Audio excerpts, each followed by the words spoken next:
Nature sustainability அப்படிங்கிற ஒரு ரிசர்ச்ல வந்து ஒரு பயங்கரமான ஒரு விஷயம் வெளியே வந்திருக்கு. என்னன்னா, இப்போ பெரிய நகரங்களான மும்பை, கொல்கத்தா, டெல்லி, சென்னை இது மாதிரியான நகரங்கள் வந்து மிக பெரும் ஆபத்துல இருக்கு அப்படிங்கிற விஷயத்த சொல்லியிருக்காங்க. இது ஏன்னா பெரிய கட்டிடங்கள், நம்ம அந்த நகரத்தை டெவலப் பண்றோம் அப்படின்னு சொல்லிட்டு பெரிய பெரிய கட்டிடங்கள் வந்து இந்த மாதிரியான ஏரியாக்கள்ல அடுக்குமாடி கட்டிடங்கள் நிறைய இருக்கு.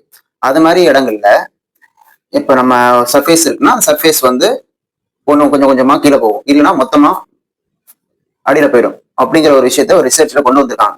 இது காரணம் என்னன்னு பாக்குறது பார்த்தோம்னா, ஒண்ணு நம்ம தேவைக்கு அதிகமா போர் போட்டு வாட்டரை உறிஞ்சிக்கிட்டே இருக்கோம் ஒண்ணு. ரெண்டாவது அதுக்கு தேவையான நிலம் மற்றும் இருக்கு, அதுக்கு தேவையான இப்போ மண்ணுன்னு சொல்றோம்ல, அதுக்கு தேவையான விஷயங்கள் இருந்தா மட்டும்தான் அது ஸ்ட்ராங்கா பிடிச்சிட்டு இருக்கும். அது மாதிரி விஷயங்களை எடுக்கிறோம். இன்னொன்னு என்னன்னா மைனிங், பாறை உடைக்கிறது, நம்ம மண் வந்து நிறைய நோண்டிட்டே இருக்கும். அது மாதிரி விஷயங்களும் இதுல முக்கியமா காரணமா பார்க்கப்படுது. இது வந்து லேண்ட் சப்சிடன்ஸ் அப்படின்னு சொல்லுவோம். இந்த விஷயம்தான் இது மாதிரி வரும் 2015 இருந்து 2023 வரையும் இந்த ரிசர்ச் எடுத்திருக்காங்க. இது ஒரு ஆர்டிகலாகவும் பப்ளிஷ் பண்ணியிருக்காங்க.